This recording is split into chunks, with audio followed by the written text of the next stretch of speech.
WeHa.com Roundtable. I'm John Lyons, joined as always by the managing editor of WeHa.com, Ronni Newton. Good morning, Ronni.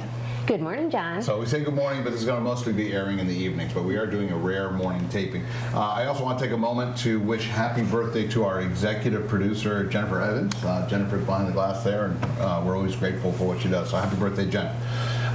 So this is the third of our political roundtable shows, focusing on the upcoming municipal election. Today we welcome in 3 Democrat candidates seeking office. For the Board of Education, Shannon Merriman is running in her first election. She joins us in studio. And then for Town Council, incumbent Carol Blanks and first-time candidate Barry Walters is here with us. One editorial note and a personal note, I am a member of the Democratic Town Committee, and I am the current 7th District Chair. I also serve as a commissioner on TPC and will be voting on some aspects of the Yukon property development. We're going to be talking about those issues tonight, so I felt the need to disclose that. So, welcome to the show.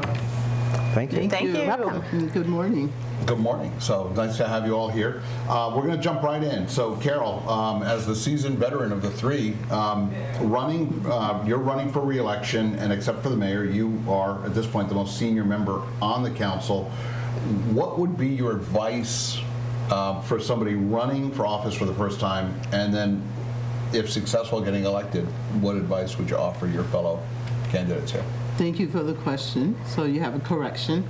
So Councilor Ben Winograd, after the mayor, is the most senior. I apologize. I should have said in studio. I did mean in studio here. Yeah, I know Ben's got I just want to make sure that that's clear. Yep. Yeah, I appreciate that. Thank you. Absolutely. Thank you. So my advice for newcomers for both Board of Ed and Town Council really is to, 1, be yourself. That's important. Be prepared, learn your area of expertise, and listen to your constituents, whether that's your community, your neighbors, your teachers, especially parents and families, and even the students, and even your young people in the neighborhood. As we go out and campaign during this season, and as you listen to household members, ask them the questions in terms of, what do you like about the town? Do you have any dislikes? What about any questions you have? And really listen to them, and if they have an issue, be sure to follow up. Mm-hmm. So that's one very important advice. If a question or email comes in, give people the courtesy and respect to follow up very quickly. And if for some reason you can't, at least acknowledge that you've received the question and let them know a timeline when you would respond. Now talk about you talk about preparation, you gave us some great examples, but talk about some of the issues that are on the table. I mentioned Yukon, obviously budgeting every year, all sorts of other developments. And are you surprised by some of those answers that you get when you ask those questions? That was the question I was going to ask, because as a journalist, they tell us, don't ever ask a question that you don't really know the answer to. Right. But Absolutely. Sounds like maybe sometimes you might get surprised. Right. So again, that's the preparation, right? So if you're following either your meetings, your Board of Ed meetings, or your council meetings, you have a good flavor in terms of what's going on. If you read WeHa for certain, or just participating in town events, you have a good idea or pulse in terms of what's happening in our town. And you talk about what are the issues. So the issues clearly are public safety, right? And I know in recent months we've had to deal with new neighbors that has been frequenting our town, like our bears, right?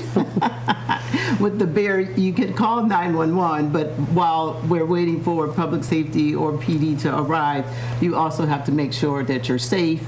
And what do you do? So we have partnered with DEP, or listen to guidance from DEP. Some of the other issues that you're talking about is development. Most people are very happy with the development that's going on in town. Resistance to change, that's natural. Mm-hmm. All right, we've all experienced the resistance to change with Blueback Square, with Home Depot in my neck of the woods. But after it's all said and done, everyone is happy and content and begin to utilize, those businesses or the spaces or what have you.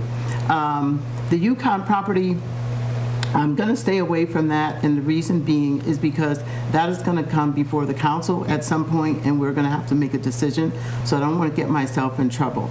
But what I will say is, excuse me, that we are very aware and conscious of the neighborhood and the neighbors in that particular community and their concern.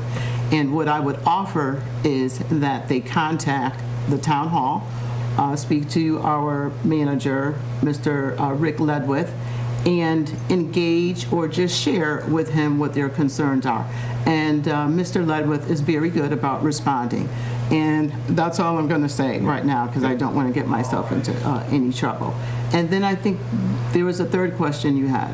Well, it wasn't a question. Really, Ronni, as usual, did a much better job of encapsulating where I was going than I did. So you really... So the preparation, so then we'll circle back around to preparation in terms of if a question is asked, be prepared to answer it.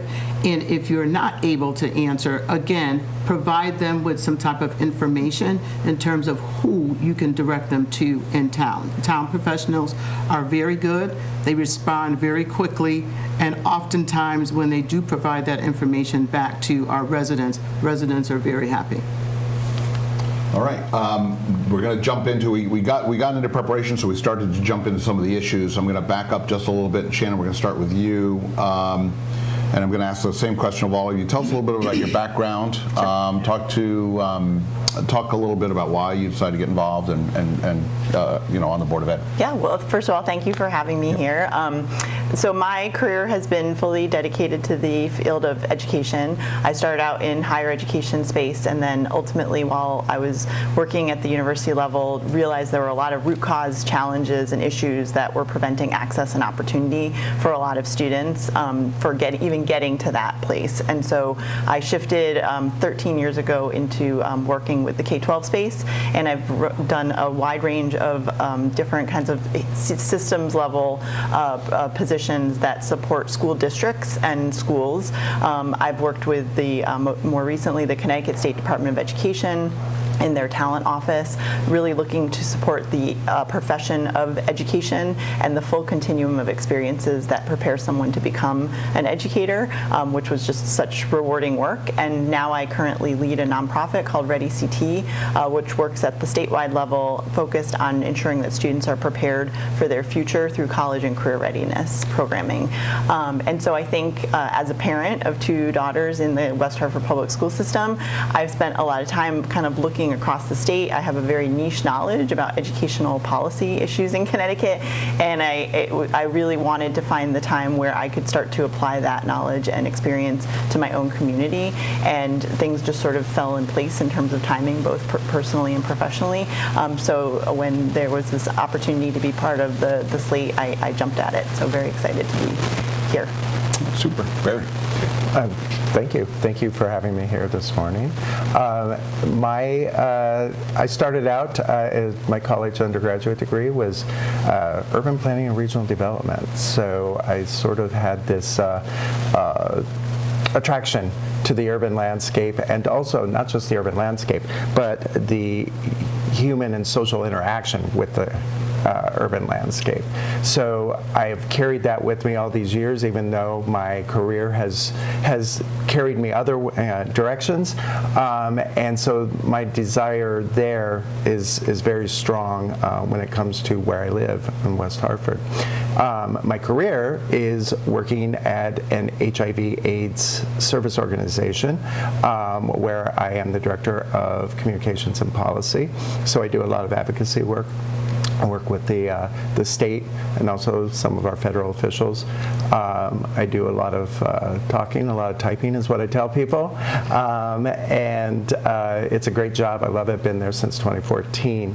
I'm also the founder of West Hartford Pride here in town, which even to me, it's still a surprise at how quickly it has grown and become such a a major event for us. It's a nonprofit now too, right? And we are a nonprofit as well, and we're exploring our next steps on how to grow our organization, so we're not just festival-based, but we are also offering some kind of services, or at the very least offering a home for other services that are so vital to the community.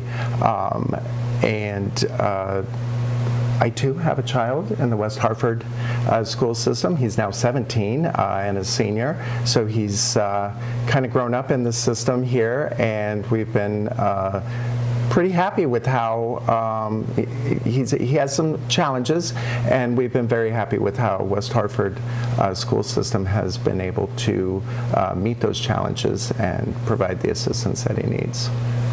Okay. Carol? So, excuse me, as you said, I am going for my third term as an incumbent, and I transitioned over to the town council, 2 terms back from the Board of Ed. I was chair of the Board of Ed, and I served 1 term, and I've been in town for over 20 plus years, married, and I have 3 daughters. And my 3 daughters have gone through the West Hartford public school system, and all 3 currently now have their master's degree, and it's all a tribute to the West Hartford public school system. And I'll share a joke with you. In fact, I was speaking to a resident yesterday, and we both were talking about how great that we offer here in West Hartford that's excellent is public safety in our school district. And what we both shared was when our children went off to college, how they basically bragged back to us saying how it wasn't difficult at all, and they found that their student colleagues were often either struggling or found courses that were difficult, whereas our children always said, that wasn't difficult at all because we already did this in Conard in so-and-so's class, or Mrs. So-and-so who was our teacher. And so that is the thing that I love about our town. Most of us are attracted to West Hartford because of the school district and because of public safety. So when our kids go through the school district, we're involved. We are right there with our kids, whether it's curriculum night or whether it's a basketball game or a musical. And then when they're off to college, and most of us are now advancing to retirement, we now can walk leisurely, whether it's early morning, afternoon, or in the evening, and we're safe. We feel safe. Or if we see something, we can call the PD, and the PD arrives in minutes. And that is what we pay for. We may have taxes that sometimes people complain about, but as you have a dialogue with them, they realize, oh, wait, we have great services here in town. You know, our public spaces are beautiful, they're well maintained, our facilities are also well maintained and clean and neat and desirable places to go. And so when at the end of the conversation, you realize, well, wait, I guess I'm okay, we're okay. We don't mind, because you really do get what you pay for in most instances. And if you pay what may appear to be high, when you think about the services you receive, perhaps it's not so high at all. It's funny, doing math in my head, I think between the 5 of us, I think we've had 10 kids total, all of us go through the system. 7, 8, 9, 10, 11. Oh, it was 11, okay. Right. I lost, I may have forgot one of my children, but and I think you really echoed certainly the way I feel and my kids feel about this town and the school system here. So, yeah, thank you for that. Any follow-up on that? Otherwise, I'm going to transition. No, and I mean, just you mentioned retirement. You recently retired from a long career with the state. Yes. Is that correct? Yes. Thank you, Ronni. So I'm a year into my retirement from the Connecticut Department of Public Health, where I worked for 34 and a half years. Beautiful career. And again, maybe that's why I'm town council and was Board of Ed, because I really do enjoy providing services for those who sometimes find it challenging or are unable to navigate through a particular instance in order to find the help or support that they need. And it was rewarding, and I enjoy it. So now I'm able to transition that same skill set into town council and provide the services and assistance to the residents, business owners, even visitors in school district that are here in West Hartford, and continues to make our town a top town. Excellent, thank you. Shannon, Yes. going to come back to you. We have a really interesting situation on the ballot this year, on your ballot, and that is the ACP is running a registered Democrat, and a fairly well-known Democrat, for the Board of Education. Talk about, what are some of the strengths you bring to the table? How are you going to differentiate yourself? You've got the candidate forum coming up. You guys had said, what, this Wednesday? The Board of Ed is October 16th. Okay, October Yep. 16th. Okay, all right. So talk about how, thinking forward to that night, how are you going to differentiate yourself from somebody who is a Democrat, probably cares a lot of the same values, but is running under another party banner? Sure. I think I can just speak for myself and my own experience. Like I said, my whole career has been dedicated to the field of education, and I think I bring a unique perspective in that I haven't been traditionally kind of gone through the process of being a certified educator, but I've worked kind of in support of the systems and the structures, the policies. So I have a multi-dimensional kind of approach to the way that I think about the ecosystem of education. You can't look at it just from one vantage point. You have to think about all the stakeholders that are involved, students being at the center of it every single time, and I think we often overlook them as a voice in the process. And so our campaign as a slate of Democratic candidates for Board of Ed is to be listeners, to listen to students, to families, to educators, educators and staff at every level of the system, because it takes everybody's commitment and engagement to provide the best experience for students. And I think we also want to focus on the idea of empowerment, this idea that we have to think about what we want the future to be and not get complacent. One concern I have is that while everybody has commented on how remarkable the public schools are in West Hartford, we can never take that for granted.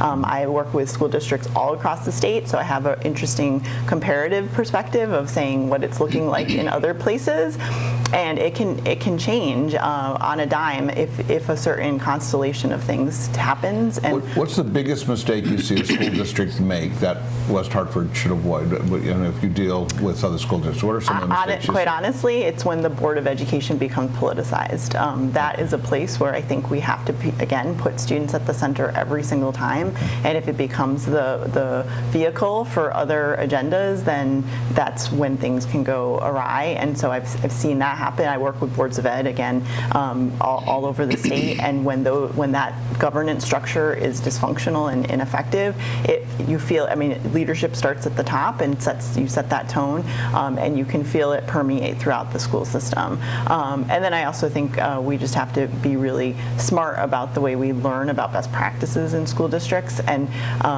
there's just a lot happening. There's so many moving pieces right now, especially I know we're going to talk about the ESSER funding and the stimulus dollars that were provided for public education, but there's so much learning happening at such a fast clip that we need to take a beat and kind of absorb it all and then learn how we're going to kind of apply those lessons to our future to make sure our systems, our school systems are thriving going forward. Well, kind of building on that question about the Board of Education or the school district needing to focus on students, but what about the parents? What do you think about the role of parents in setting curriculum? That's something that is brought before the Board of Education a lot. And what's your feeling on how involved parents should be? It's complex. I know parents have a lot of, schools are sort of that place where everybody feels like they have a certain amount of expertise because everybody's gone through it. But there are professionals who dedicate their entire career to the field of education and deeply understanding the best practices, the standards that are required in order to ensure that our students are learning what they need to be successful and competitive in a global marketplace.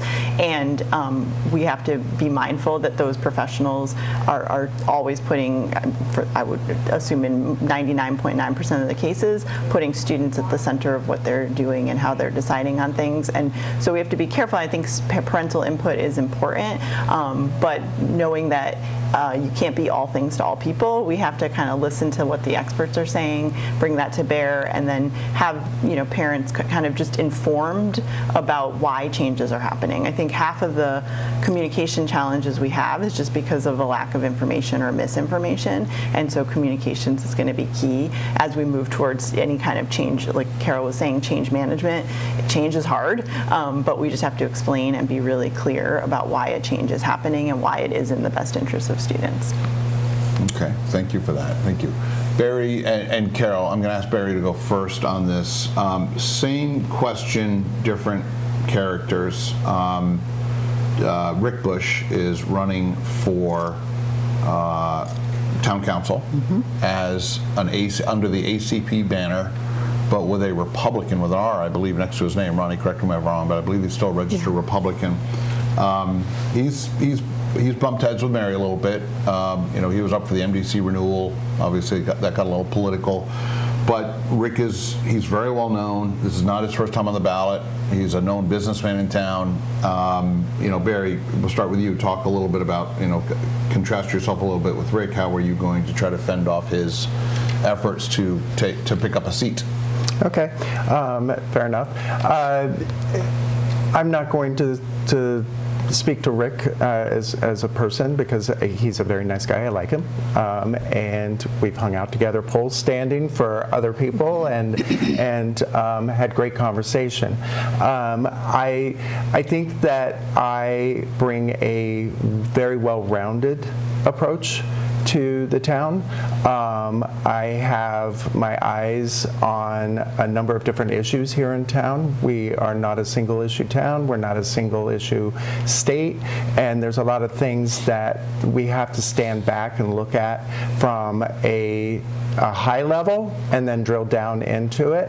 And unfortunately, there's multiple issues. I was just asked last night, what's the number one goal from a constituent? What's your number one goal on town council? And I said, I have to answer there's just one, because there's not. There's a lot of things that are so intersectional that, we talk about growth in town. Well, we can't talk about growth in town without talking about stormwater, which is one of Rick's key issues. We can't talk about that without talking about transportation. We can't talk about, there's so much intersectionality here, and we have to be able to step back and look at the big picture, and I think that I can do that. I have done that, and I think that it's very important to, as we go forward with a lot of these issues, that we maintain that very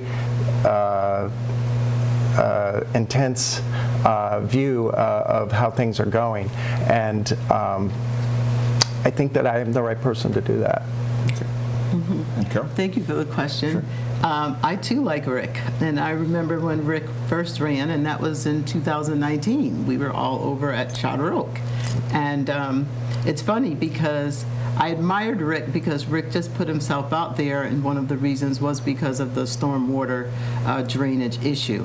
When I first met Rick, he had hip waders on and was standing in 6 feet of raw sewage that had come into his basement. Yep. Yeah, he sounded the alarm on that. And so what I'm going to stick to is the issues, right? Because this is a campaign, it's an election, and my feel is let the best man or best woman win, as long as we do it clean and above board. And like Barry said, there are top issues in town, and those are the issues that we hear from everybody. Public safety, stormwater drainage for certain, because of all the storms that we have experienced throughout the season before this one, right? So the summer season, now we're in fall, and it still feels like we have some remnants from the summer season. We have development. We have our school district. We have our sustainability and public facilities. So we have a number of issues, but we have one budget. We have one budget and those taxes that all of us are responsible for in order to pay so that we continue to keep our town running like a well-oiled machine. But we have to be responsible. So even though a number of people may say what they want, we have to look at the bottom line and see what can we afford right now, what could we perhaps put off, just like your own household budget, for a future time or future year. These are things that we're charged for. We have to be responsible to do it, and we also have to think of our taxpayers or our constituents and how it's going to impact them. So when we're at the table and we're making these decisions around our budget or around policy, how does this affect our town staff? And then how does this affect our neighbors when we go home, our business folks in town? These are all the things that we have to be considering and make sure that we make the correct decisions, and we also listen to when people reach out to us and say, hey, this is a problem, what can we do about it? And when we do make that decision, we have to make sure that we think of all of the moving parts, and when we absolutely make that final decision, that it's the right decision for everybody, because we want people to stay in West Hartford and we want to attract more people to West Hartford. Yes, we are a growing development and we have to grow our grand list, so eventually some of the things that we're experiencing now will become lessened. To Shannon's point, keep the politics out of it. Absolutely, absolutely. And listen, so that's the key piece as well. We do have to listen to others. And I'm not going to say we always have to implement, but sometimes when we partner with people, we get some really good suggestions that we can use. Well, I'm going to build on that with a kind of a development-oriented question. Actually read something a week or so ago about the political race going on in New Britain, where the mayor there, who's a Republican, is being blamed by the Democrats for bringing too much development into town, whereas in West Hartford, it was kind of the opposite. So it's not what you would consider a classically partisan type of argument or discussion.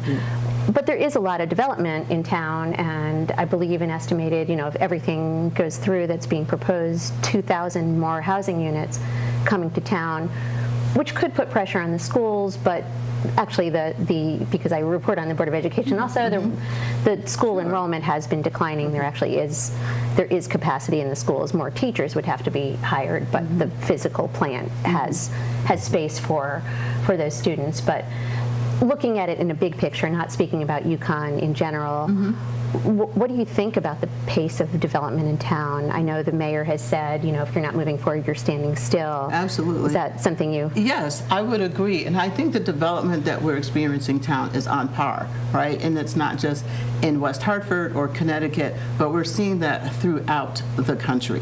And when you spoke to the declining enrollment in our pupils, that is also on par in the country. And I think we had a short conversation before the cameras were turned on about the population growth declining. I think I'm going to put it out there. The development is good. I don't think it's too much development, because if we think about West Hartford 20 years ago or 30 years ago, it's a different time. We have young people, we have our average families, and we have folks who are aging out of their current residence and may want to downsize and may want to do something that's easier, centralized to town, where they're driving less and good for the environment, and they're walking more. And we know physical activity and exercise prolongs one's life. And I think those are all good things, because it also brings back that neighborhood feel that somehow we've gotten away from. We're talking about knowing your neighbors. Do you know your neighbors? Do we all know our neighbors? What I find is when you're out and about and you're walking, I've done that recently, you really learn and get to know people, even if you're just passing them on the street every morning at 5, 6, or 7 o'clock. You strike up maybe a 5-minute conversation. The same thing with your business owners, or even parents that are taking their kids back and forth to school. So In our particular example, in terms of town, I think the development is good. And not only do I think it's good, I think we're doing smart development, and we're tying a number of things in, and we're certainly tying it into public transportation or walkable spaces. The development that has that's completed is 540 Park, a new park. Beautiful building, and the residents in the building is a good mix. We have families, we have single people. I believe we have a few people in there that are considered, I want to say, the developmental issues side. But you would know it. It's like one big family inside this apartment building. And also there's a number of children in the building as well. So they're in the Charter Oak School District. They can walk, parents can walk with them.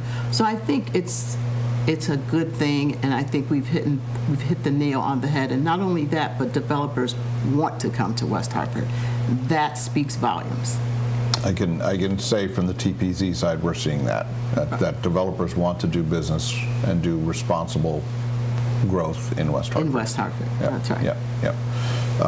Shannon, I'm going to circle back to you. We're going to kind of change gears here for a minute, and then we're going to get into the ESSER question we talked about. But GOP put forth a motion to form a curriculum committee. This is on Board of Ed, which did not pass. This was, I believe, late in the last session. What are your thoughts on this? What are your thoughts on a curriculum committee? Sure. So it's tied similarly to the question that Ronni asked. I think that there's a lot that goes into curriculum that more than meets the eye that people don't fully realize is happening in terms of alignment with state standards, requirements coming from both the state and the federal level. And there are professionals who are hired to do curriculum instruction and assessment for the school system, and they spend their entire day focused on making sure that alignment is there, that the curriculum is rigorous, engaging, exciting, and pulls in connections to the community and the real world, which is part of our state standards. And so to have a curriculum committee that is outside that, it runs the risk of folks kind of pushing in where they don't have that full level set on the understanding of what goes into it, and it can just make it for a very complicated situation. I think, again, back to communications, getting updates to the Board of Ed that can then be communicated to the broader community about why curriculum might be changing in a certain way, or what new introductions are being put into the curriculum. That's really critical, but I don't think it's the place of the board to kind of be a quarterbacking or a second guessing of the curriculum effort. Okay. Thank you. Thank you for that. All right, so this is kind of a two-part question. Start with Shannon and then wrap it over to the council candidates. Let's talk about ESSER. And Shannon, if you want to talk a little bit about what ESSER is. Sure. We have discussed extensively under the two shows, so hopefully our viewers know. But so ESSER funds are going away. So how, from a Board of Ed perspective, how do you propose we navigate the loss of what will be ultimately $15 million, which is, 4.5% of the overall town budget? Well, it's been phased out. Yeah, It's right, already right. phasing out. Yep, And, yep. and just for our viewers, a lot of those funds have been used to hire extra tutors. It's really to deal with learning loss and mental health in the aftermath or during the pandemic, really, to be able to support what the students have needed. And there's been extra teachers hired to keep the class sizes even smaller than what the district has recommended previously. And like I said, extra tutors, extra counselors. So I'm sorry, I didn't mean to interrupt you. I'm glad you did. Just to make sure people understand what that is. But Yep. now, how do you kind of prioritize what needs to be kept, and if those roles are to be maintained, that'll lead to the question to the board, who's going to pay for them? Sure. So the ESSER stimulus money, like you were saying, it came in 3 tranches and has been phased in and then phased out over time. And I think that every school district in the country is navigating this simultaneously. So again, we don't have to go it alone with respect to kind of understanding what has worked and what hasn't worked. I'm a very data-driven person, and we have to, in this case, more so than, we should be doing that all the time as a practice, but in this case, better understanding of those investments, what has been the greatest return on that investment in terms of impact on student outcomes. A lot, like I said, it came fast and furious, and I've worked with districts who put the money just in places because of the sake of having to get it spent by a certain deadline. I think West Hartford was very thoughtful in the way that they disseminated the $15 million, and there's a really excellent board report where you can see exactly how that breakdown took place. And now I think we've got to look at the data to see what results came from that. Some of those were one-off expenses that once they've been allocated, they're not going to recur. But those that are staffing personnel decisions, I think we've got to look really closely at what that impact had on the students, and then make the case if it's something that we think requires continued investment. We're going to have to figure out how we make that case to the community, to the town council, and work alongside the school district to show the justification for any increase in the budget. Okay. And then I'll just ask for because she really covered it quite comprehensively. What are your thoughts on the impact that it's going to have on the budget starting next year? So one, as Shannon said, and I'm sure the district has already started the plan since they know that this is going to be going away in 2024. So I'm sure that they've already begun to look at this. And what is key is the data, but not only that, but making an assessment and evaluating. So where are we now, and how can we shift or pivot? And I know they're really good about leveraging resources and being able to provide evidence, if need be, to the council in terms of if there's more resources needed and in what section or what area of the district these resources are needed, because our students are our treasure, so we want to make sure that they have the resources that they need to thrive. So I know in the past, we've also done, what do you call it, when you have a teacher or staff that can do both types of like a hybrid, thank you, so that you can use them in one area, and then if there's a shortfall, you can use them in that other area. And I'm pretty sure that they will try to look at those types of resources to do that, to cover that particular area. I know that we have good partners as well in town that have offered to provide services that if there is still the emotional loss in terms of emotional learning loss that is needed. And I'm sure there is still plenty of that. And I know the Bridge is really good about working with the district, and so I'm sure many of those conversations are happening as well in terms of how can they partner, what can they look at. And again, as Shannon says, it's really comes down to drilling down and looking at your data, looking at who really is in need, who really need the assistance, and then therefore trying to figure out how do we provide those resources to meet that particular need. Okay. Ronni, any follow-up on that? No, I don't think so. Unless there's anything that Barry would I like was to add just to going to that. say, when it comes down to it, the onus will be on the Board of Education to decide what the budget looks like, and then the town council looks at it and says yes or no. So we have to trust that the priorities are being set, and they have to make an argument. Do we need this? And then town council is going to have to look at it and say, how can we justify an increase? And if it comes down to we cannot justify that increase, then some hard decisions may have to be made. And that's not to make anybody suffer. It's because we only have a finite amount of resources in which we can expend, and nobody wants to raise taxes. So I don't want to put it out there. It's like, oh well, just raise taxes. That can't be the automatic. We have to look at it, and we have to trust that our Board of Education is making the right decisions. As a parent, I obviously want to make sure that the resources are there for my kid, and I'm going to fight for my kid, but at the same time, again, you have to look at it from a higher perspective, a higher view, and you can't just take one thing and run with that one thing. You got to look at it from a much wider lens. And just to follow up from what Barry said, between your staffing and your board members, the district does a really good job and making sure that they have the resources that they need. And like Barry said, when it's budget season, they'll present something to us. It's not the town council's job to actually say, okay, this is Right. what we want you to do. It is just our job to look at that budget and to say a yay or nay, and also compare that to the overall budget. And then if there is a compromise that needs to be made, then we try to do that as a team effort. And that's what I love about the council and the board, that we all operate as a team collaboratively. Great, great, all right. I'm going to take this moment to remind our viewers, and I don't do this enough, and I should, that these folks are running for and/or serving in offices free of charge. These are volunteer positions.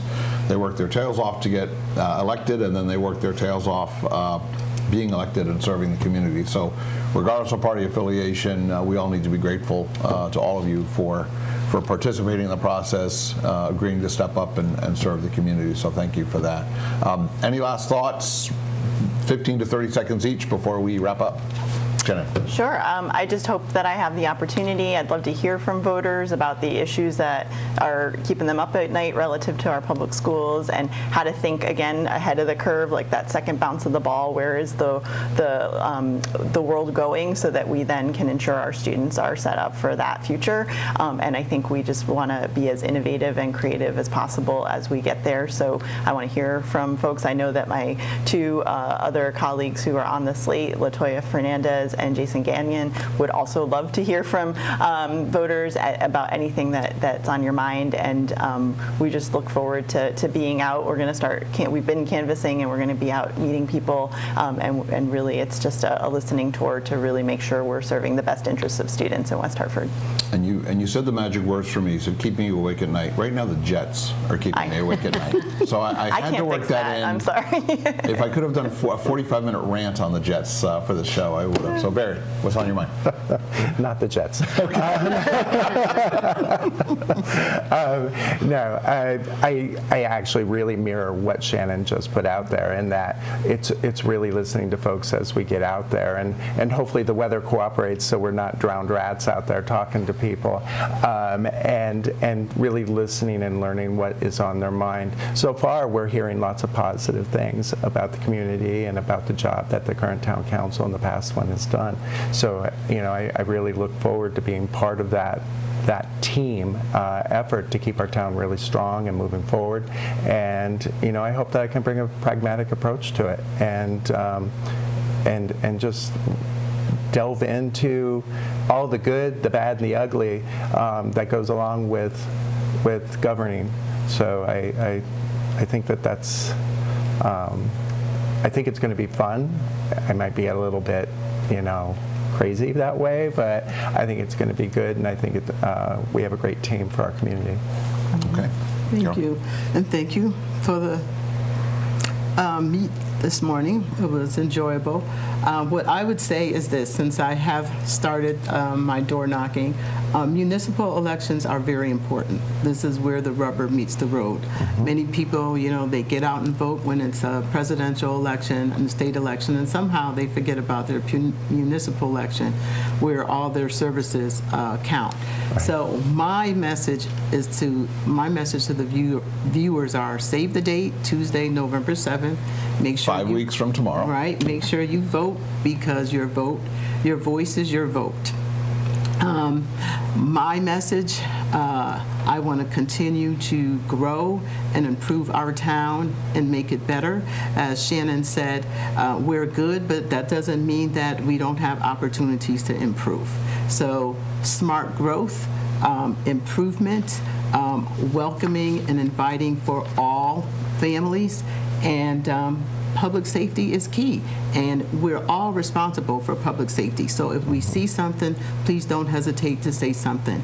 Dial 911, and not only that, get to know your police officer who's patrolling your neighborhood, and get to know your firefighter who you often perhaps may see come into your neighborhood to help your neighbor. We're all in this together. It's really a team here in West Hartford, whether it's the media, whether you and Ronni are providing these shows, whether it's our organizations like the Bridge, and our business owners in town that we visit. So let's do it for all of us and vote on November 7th. And I might add absentee ballots. Make sure if you, Which we're going to have a show on that. yeah, make sure if you need your absentee ballot that you're doing that now, actually. Yep. Right. So, And you want to vote for the entire Democratic slate. Yes. Row A. Carol, Barry, Shannon, thank you so much for finding time this morning to get in and do the show with us. Everybody, thank you for watching. The coming weeks, to Barry's point, we will be inviting Town Clerk Leon Davidoff on to discuss voting options, absentee ballots, and the process in general. So be sure to stay tuned for that. That'll go on the schedule as soon as we know it. Right here on WHCI. Until then, for Ronni Newton, I'm John Lyons, and thank you for watching. Thanks so much. Thank you. Thanks, guys. Thank you. Thank you.